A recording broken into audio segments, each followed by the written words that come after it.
Good morning and welcome. Nice to see everybody here today. A special welcome to those visiting us from home. We've live streamed our services since way before the pandemic, so it's for people who have moved away or still need to stay at home, and it's all good. So we will begin our service today with our Shoshinge chant and incense offering. And for those of you who are new, our Shoshinge you will find in the seat back pocket behind you if you're in the front row, or in front of you. And this is a very special longish poem that was written over 800 years ago by our lineage founder, 6mar22 Shonin, featured up there, the very top picture. And in it, he comprises his life experiences and the teachings and teachers of Jodo Shinshu Buddhism. And the teachers are over on that wall with him. So we chant this by going traditionally vertically from right to left, going down in vertical columns. So if you get a little lost, that's okay. And just sitting and feeling the good vibration of the chant is the most beneficial. So don't worry if you get lost. Chanting is a core practice of our tradition.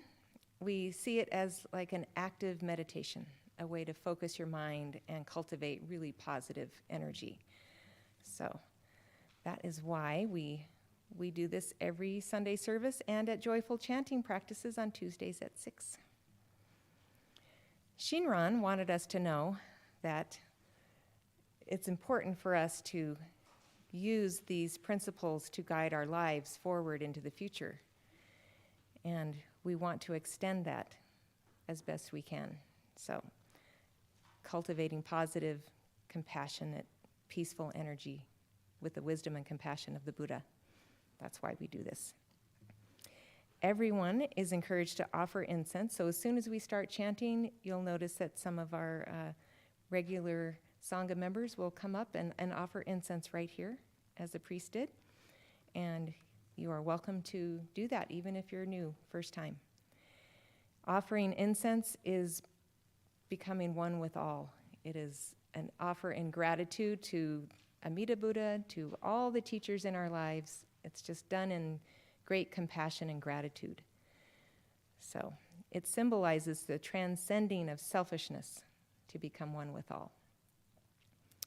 We also have two other altars in our Hondo. One is to Kannon, we say, or Kuan Yin, Bodhisattva, the Bodhisattva of compassion.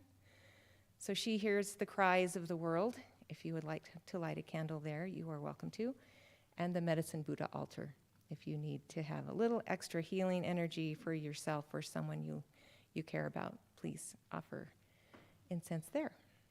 And we offer incense to the boundless wisdom and compassion of Amida Buddha that supports us every day, all day, 24/7, even if you don't know it. Okay, so thank you very much, and we will now chant.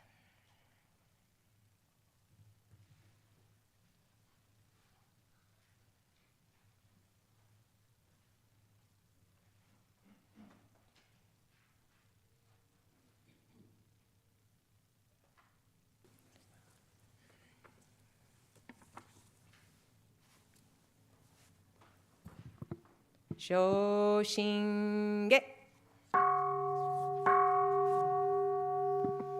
Kimyo Muryo Junyorai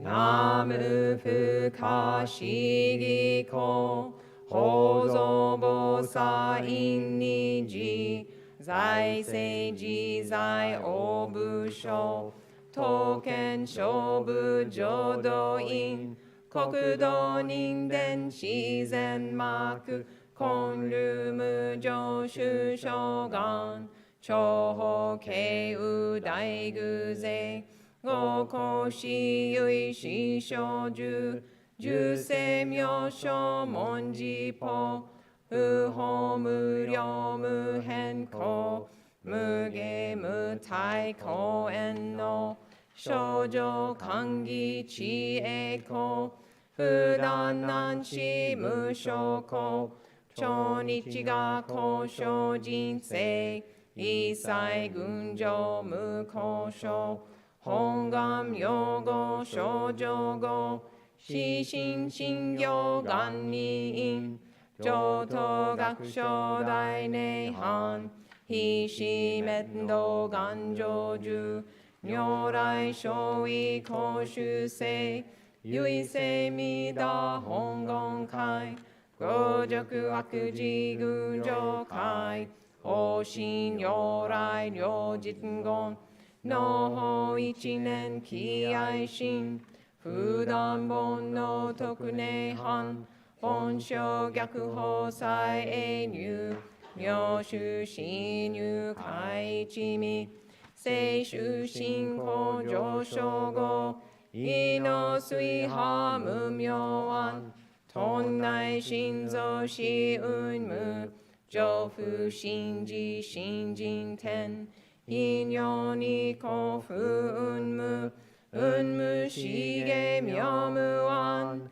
百神謙虚大狂気即応超税後悪種一切全幕本部人門心如来偶然願仏言広大小芸者税人名分大理家部本元年部邪謙虚まなく衆生信行十字人に難修しな昔インド祭天子論下中華実地一期思考層現代小構成小異妙如来本税大き釈迦如来両合戦一種五妙難天軸流樹大事出頭性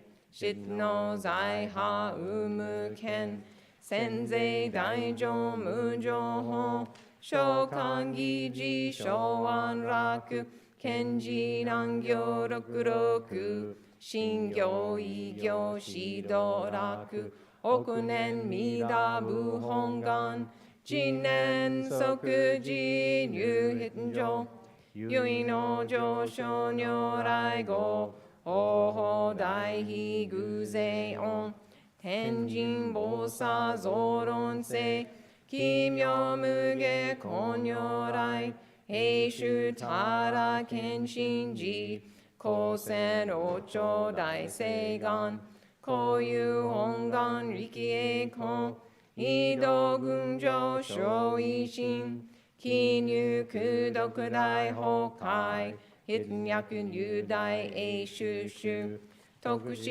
蓮華造世界即小信用法小心有本能人間人図入生自音自王下本自動乱両天使上高乱小菩薩来三蔵如是十上教本性専業気楽法天神菩薩論中下歩道因果見世願王言栄光有他力少女死因唯信心惑前本部信心法承知承知即涅槃非死無量光明道小有衆生開復系同社継承老難所唯妙浄土活入万全自力変言中円満特語感染症三風三神軽音言増魔法明道非因一生増悪地偶税思案妖怪小妙化全道独妙武将意公愛上三行逆枠公明明五権因縁介入本願大智慧行者小樹金剛心狂気一年総合用意大東逆三人即小法小四上楽原神公開一大教変気安養可二祭先祖終身反戦人法慶二道小弁流極重悪人唯勝部火薬剤非摂取中煩悩証言水不見大非無見上昇が本次元空明仏教連民全幕本部人新宗教書後編集戦弱本願具悪性現代生じ臨伝芸慶地義上位少子即入弱上無意楽一心地に納入苦境大事修士と上妻無変極辱悪同族自主愚道心唯過心し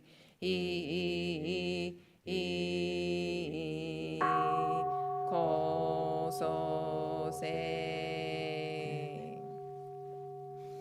ナムアミダアブナムアミダアブナムアミダアブナムアミダブナムアミダアブナムミダジョブのこの方は今に自己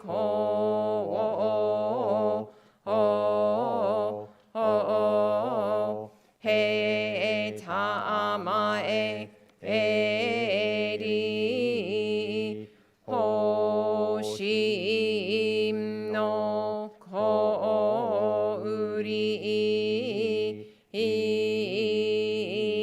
ぬきわもなくせのもみょうを照らすなりナムアミダアムナムアミダアムナムアミダブナ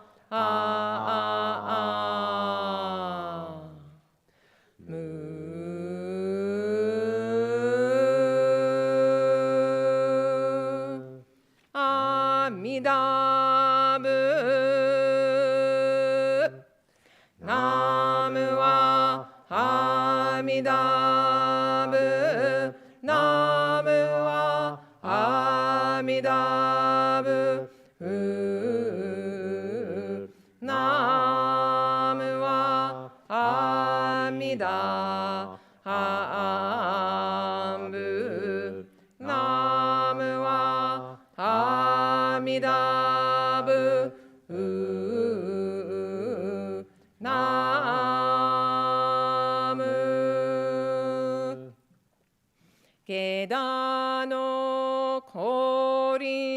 kiwa monashi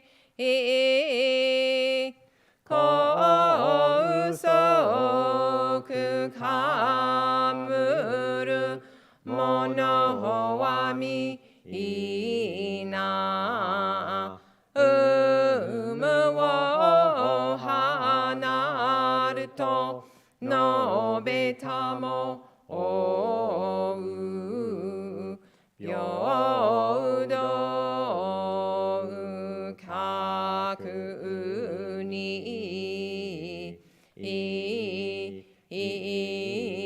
kimyo seyo. Eko. Ganishi kudoku Yodo sei sai do bodai shin ojo wa an ra ko.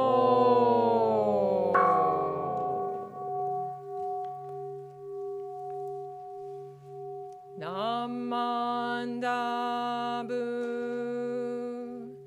namandabu, namandabu, namandabu, namandabu,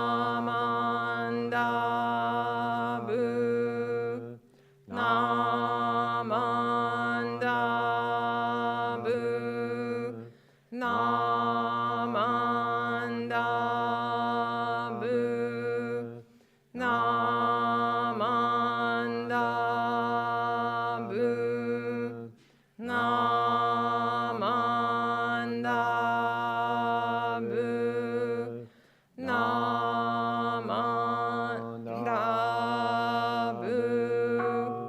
namandabu, namandabu,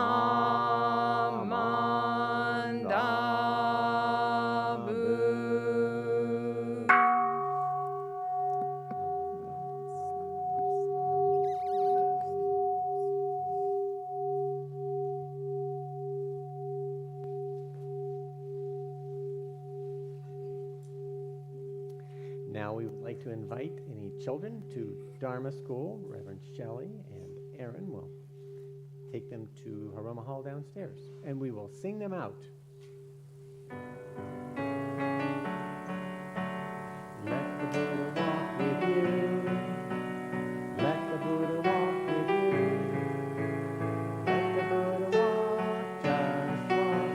Let the Buddha walk with you. Let the Buddha walk with you.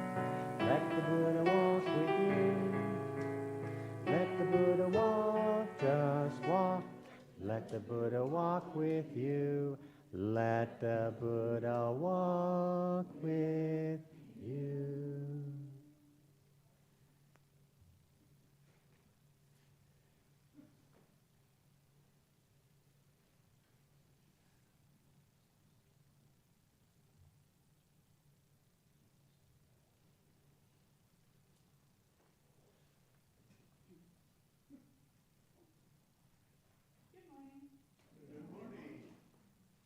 Today's reading is from the Questions of King Menander of Bactria. There once was a great king called Menander. He had many conversations with his Dharma friend, a Buddhist priest named Nagasena.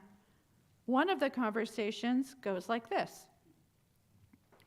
King Menander respected Nagasena very much for his supreme achievement in contemplating the non-self nature of all things. One day, King Menander asked, "Are these eyes yours?" Nagasena smiled and replied, "No, King Menander."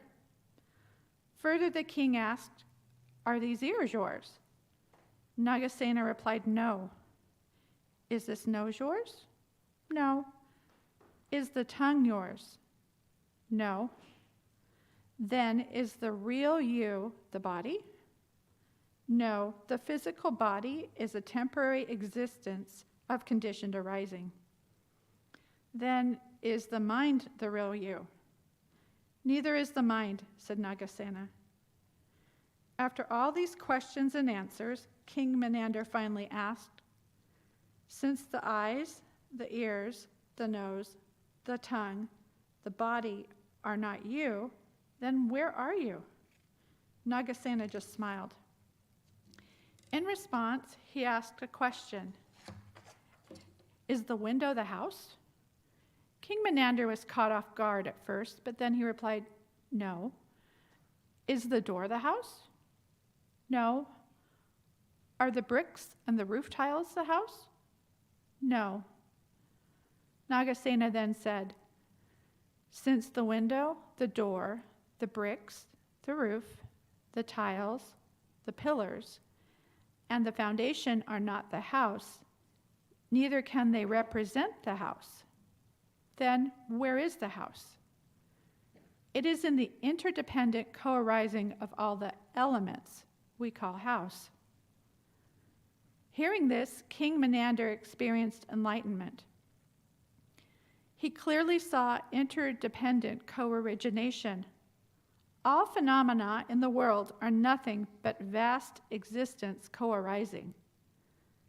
Nothing in the world that can exist all by itself. His good Dharma friend Nagasena guided Menander by making use of the day's particular conditions to focus his friend the king on our spiritual cultivation.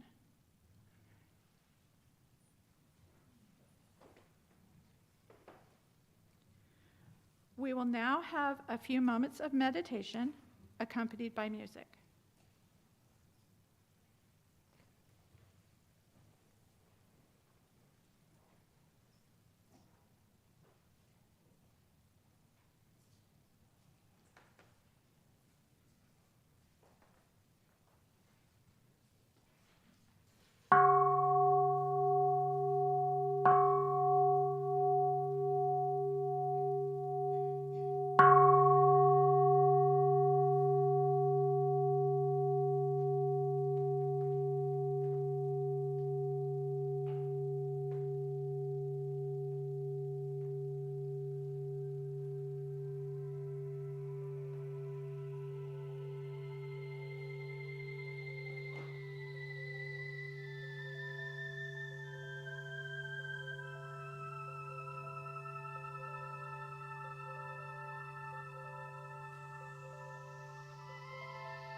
I made it. Always with great relief that I knock on wood, because I don't want to jinx next time, but still, it's wonderful when I can alight gracefully as opposed to awkwardly. So, I'm so happy to see all of you here today. It's very nice. You know, it felt a lot like spring when I was writing my Dharma talk, but then yesterday was pretty darn wintry, and then this morning I thought it seemed spring-like, but then I went and put those flags out, and I wish I'd had my hat on. So that's ups and downs. It's traditional in Japanese culture to begin an interaction by talking about the weather. I don't know why that is, but it's very kind. Letters, kind of formal letters always have a little bit about the weather. It has to do with just being aware of the environment around you, but it's also a neutral topic. We'll start there. Okay, now that we've started, we can get into things. I would note that last weekend, or Saturday, we had our men's group gathering at RBC. Will was the guide or the facilitator there.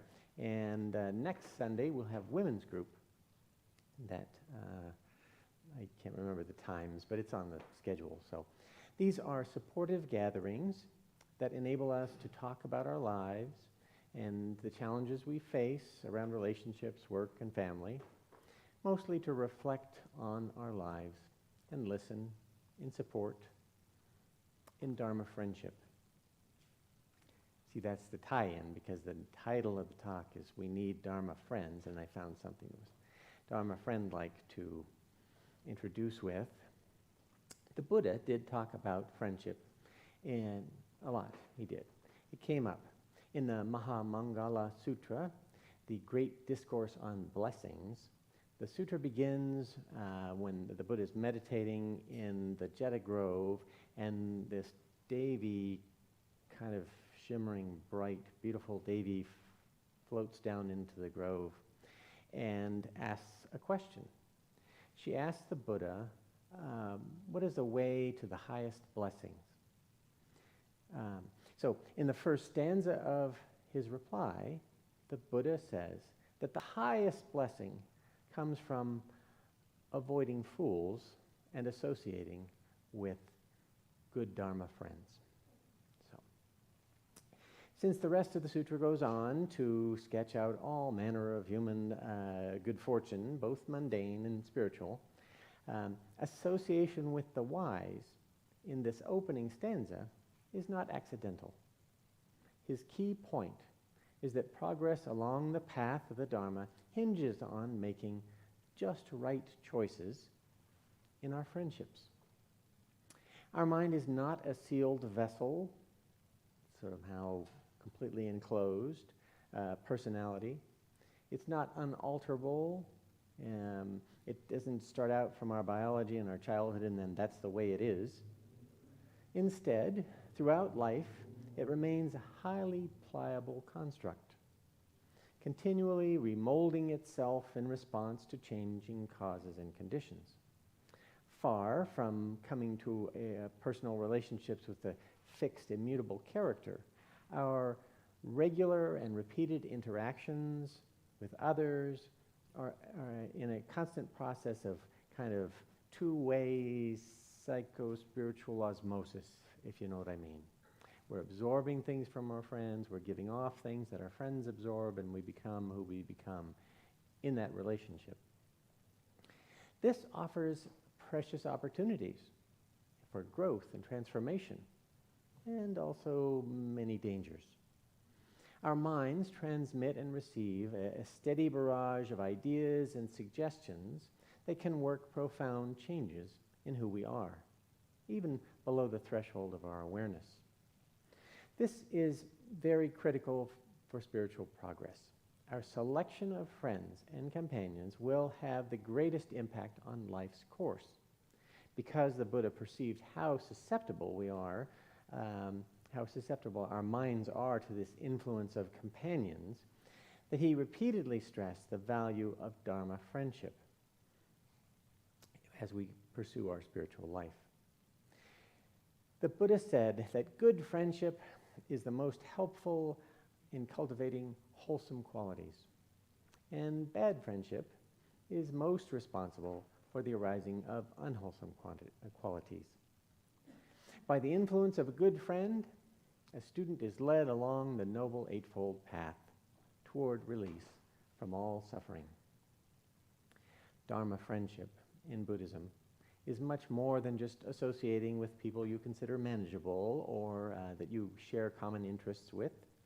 It means to seek out wise companions, companions we can look to for guidance and insight.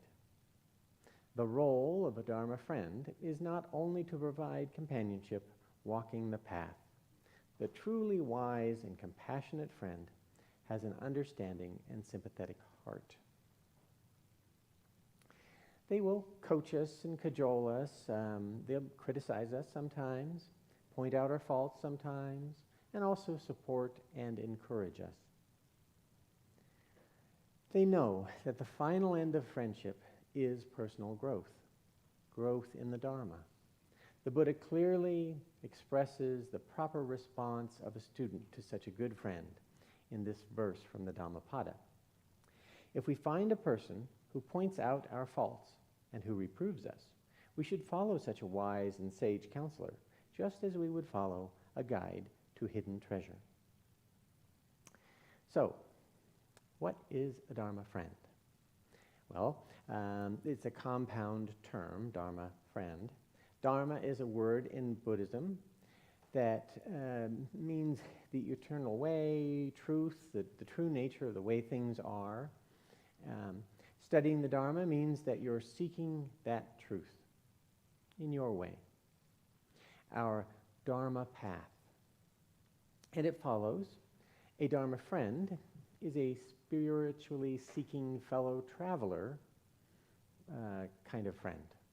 It's like the buddy system, kind of, if you remember back to that stage in your life.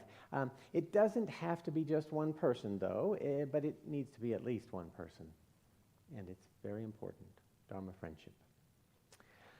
One of the challenges that comes up when we really start to engage in deep personal growth, we enter a changeful time in life that opens some doors and it closes others. You will notice a period of transition. Maybe the people you used to hang out with and used to fit in with, they don't quite fit anymore. That's okay. This is one of the known challenges of spiritual growth. It's important to notice this and to intentionally cultivate new friendships, real Dharma friends in your life. As I said, the Buddha talks at some length about Dharma friends. This is common in all traditions. We're advised to surround ourselves with people who are also doing similar work. We need them because it's challenging to be on a personal growth path in this saha world, this kind of corrupted, confused world. It's against the stream, it's against the general flow to pursue the Dharma. So the friend helps a lot. Like crossing a river. If you ever crossed a river by yourself, it's a little dicey, and if you slip, that's it. If you cross a river with a friend, if she slips, I can hang on. If I slip, she can hold me up. That's how it works. That's how Reverend Shelley and I work this thing. So, having spiritually oriented friends and community is important. In Buddhism, we call this community your Sangha, your group of people that really lift you up, and they walk along with you. Shinran called these people Ondogyo. There seems to be one of them walking on the roof, walking the path. It's a creaky old building. Ondogyo are our fellow travelers. That's a good translation of that. We can reflect on our friends in this way. And this is not to be judgy or sanctimonious. We recognize our limitations in this situation. And we realize that we need help as we walk the path. Shinran's life-changing vision at Rokkakudo Temple in Kyoto was a realization that he needed to cultivate a deep friendship in marriage and seek out Honen as a new teacher, a new spiritual source. Both of these are fundamental friendships, fundamental relationships that guide us to live by deep and essential values. There are good questions to ask, to reflect on. Who are our friends? I look at it this way. Our karma is our actions of body, speech, and mind. And our karma shapes our life. When we make choices about spending time and absorbing the wisdom of another person, we should take good care. Just ask, is this friend a Dharma friend? Friends support you in the most essential part of life. Now, I'm not saying that they have to be perfect or some kind of saints or whatever, but they need to be free from general conduct issues that lead you to question their moral values. That's not going to work. Dharma friends are people who prioritize spiritual growth. They seem to be walking their talk, as some people say. They have integrity. They are consistent. You notice that in their life they prioritize with time, focus, and even finances. Their life gives some priority to what's important, to what is most important, the spiritual life. They actually value their own personal growth. Lots of people go to a yoga class from time to time. Not so many people carve out time to go every week with consistency. Or coming to joyful chanting at the temple consistently. That is important. Friends who are Dharma friend material don't have to do any one thing in particular, but you want to surround yourself with people who are sincere and as committed, or maybe more committed, to the priority of personal spiritual growth. You can see that in them. This will support you. It will give you a model for how to do things in your life. It's important with Dharma friends that you have the agreement to give reflection and feedback. Something that I have been fortunate to cultivate with friends over many years. I have Dharma friends, and we have given each other explicit permission to offer feedback when we notice something worth looking at. It may be, I might be getting a little crosswise to something, wandering off the middle path. You agree to speak up. We have the green light to constructively and without judgment say what we are seeing in each other. We all have blind spots. We all act out patterns that may not be good for us. These are karmic fruit from some before time. The friend can see when it's not healthy for us and gently offer precious insight. What we do with it is up to us. Quite frankly, I recommend you have this actual conversation with the friend. Say it out, say it aloud, clearly. Hey, I just want you to know that I give you explicit permission to give me feedback if you notice something. If you see me doing something that you feel is acting out a pattern or being on autopilot or maybe self-sabotaging, I give you explicit permission. Please tell me those things. I want to know. I feel as though I have just given you all that permission, so there you have it. And if and when they do bring something up, commit yourself that your response will be to listen, to be open, and to thank them without defensive reaction. You can really use those insights as fuel for your spiritual growth. I know that there are Dharma friends out there for everyone. Find supportive people that foster you in your personal and spiritual growth on the path. When we become Buddhists, we have a new birth. a new beginning. We develop a spiritual life that may have been neglected before. Life always has all this other stuff for us to do, so getting to our spiritual life, often somehow it's on the back burner. I don't know why. Well, it's not actually on my back burner because I'm, here and I live here and everything. Sometimes I think that's the reason other power maneuvered me into this situation, is because I need to be here all the time. So we need good Dharma friends to cultivate our spiritual habits in our speech, in our actions, and our thoughts. Good Dharma friends are like our family. When we're happy, they share our joy. And when we're suffering, they guide us through our grief. No one is an island in this world. We all need Dharma friends to help us see and accept the gifts of a wise and compassionate universe. Someone to help us deeply hear the call of the great natural way that the Buddha offers. Maybe another way to look at it is to ask the question, how can I be a good Dharma friend to someone else? What are some of those qualities that we can each cultivate? The philosopher Confucius once said that there are 3 important qualities in beneficial relationships. Friends who are upright, friends who are sincere, and friends who have heard much. I think that means that beneficial friends are moral, honest, and experienced. They help us broaden our learning and knowledge by sharing their experience. They bring us insights. In the reading, the Nagasena, the priest, is a good Dharma friend to King Menander of Bactria. I never get to say Bactria, so I'm going to say it, of Bactria. I know there's camels from there, but I'm not sure where Bactria actually is. I'm looking to Will because he's a friend from Kazakhstan, and perhaps in conversation he had explained where Bactria is.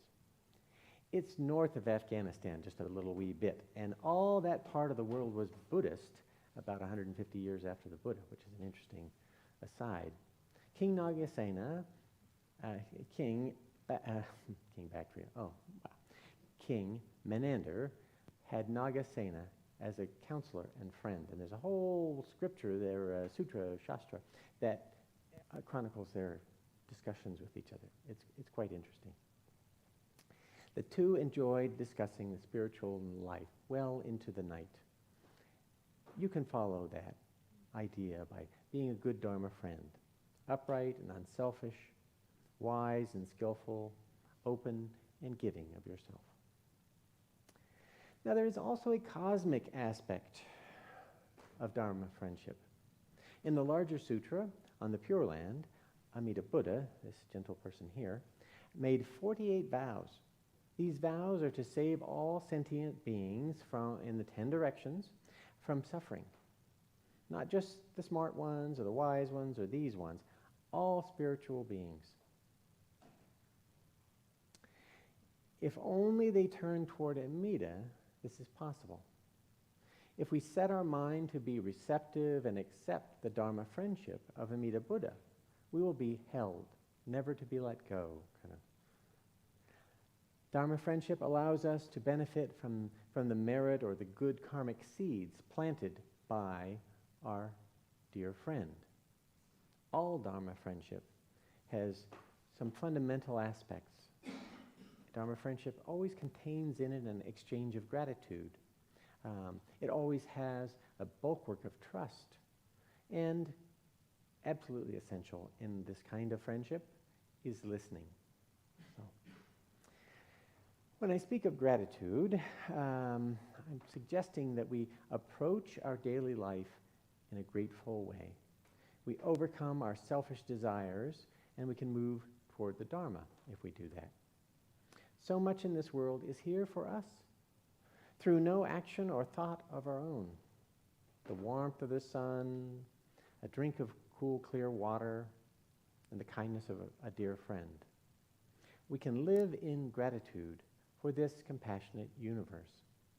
The best practice to cultivate this is to say the Nembutsu, Namu Amida Butsu. You feel a deep sigh coming over you in that, and gratitude fills you, in that. You can take refuge in the Nembutsu, in that friendship. And trust, just as King Menander trusted Nagasena, we can trust Amida Buddha. Amida, who dedicated eons of difficult practice for us. The unsuited and untalented were his particular focus. I think he was thinking of me when he started his project. So that we may be freed from suffering and experience abiding joy. With trust in a friend, we can overcome hatred and conceit. We learn to cultivate loving kindness and compassion. We exercise our patience and forgive towards all. We can even be good friends to ourselves. When we call out our dear friend's name, when we say the Nembutsu, we feel a warm wave of trust envelop us. That is the being held, never to be let go feeling. Amida loves and embraces all. We can trust in that.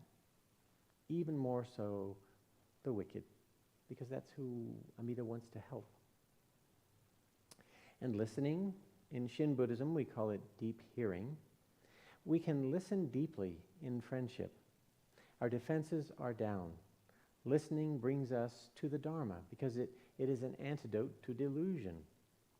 We cultivate wisdom, insight, and right understanding, just right understanding of the world around us. We listen. We allow ourselves to hear great compassion and great wisdom as it echoes all around us. The sound of the trees, or the song of a bird, or the ducks flying by. They are here for us. They are our friends. And we're okay, just as we are in that relationship. Learning to experience reality as it is, without the distortions of self-centered desires and fears, we are freed from delusion. Deeply hearing and acting in harmony and friendship with the interdependent, impermanent world, we realize that all beings are inseparably related and that lasting happiness does not come from anything external to us. Listening to Amida's call, the call of the infinite, this listening frees us from delusion. We respond with the Nembutsu, bringing to mind the Buddha's compassion and wisdom with the simple phrase, Namu Amida Butsu. Through this gratitude, trust, and listening to the Buddha, we gain confidence in life.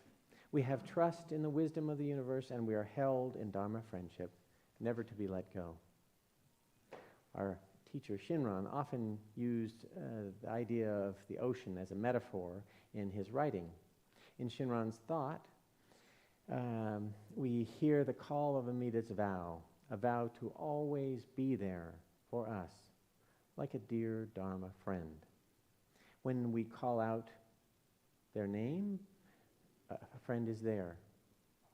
Shinran saw that, thought that arise from an ocean of wisdom and compassion and that intends to help us. This ocean is a cornerstone of what Shinran taught. But the sea also has fearful depths as well, depths of human suffering and evil. Our Dharma friendships are energized by the even greater depths of boundless compassion that rise up from the fathomless bottom of the Dharmakaya, the truth body of the universe. Empty of separateness, we are held, just as we are, never to be let go, by dear Dharma friends, large and small. To finish, let's share a wholesome wish directed to these dear friends.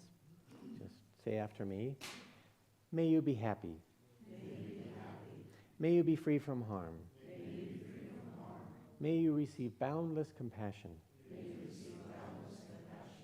And may peace and harmony fill your heart. Namo, Namo, Namo.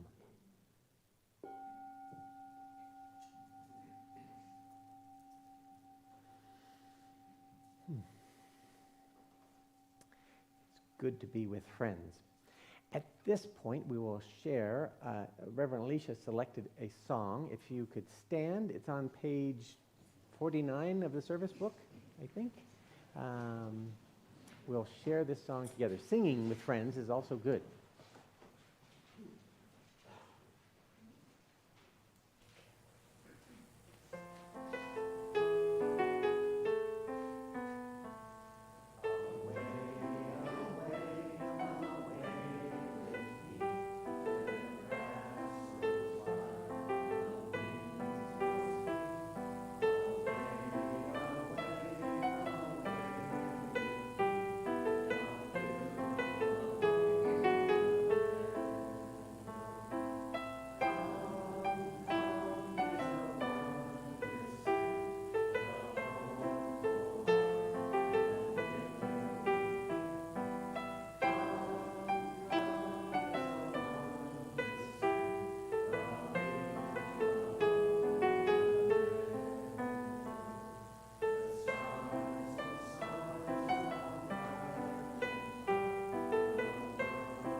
Just a few announcements.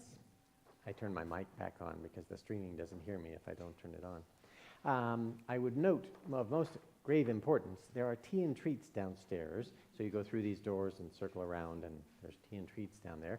And you can cultivate Dharma friendship with others at tea time. We will have a newcomer circle, so if you're new to Buddhism or new to our temple or have some question, one of the tables downstairs at tea time will be, there's a sign there, bigger table, and sit there, and then we will have some interactive discussion. Those are most of the important things.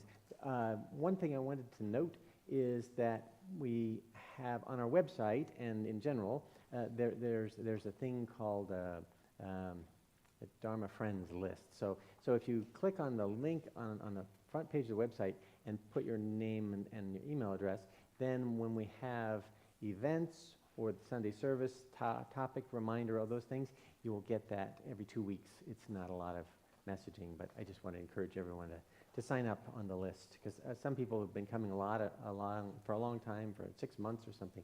They don't know that's going on. So there's a communication channel going back and forth. And then if we do need help with something catastrophic happens, pipe breaks, that kind of thing, then we'll send out a message to that whole list and say, help. This is a Dharma friendship kind of a thing. So, yeah. Okay. Thank you all so much.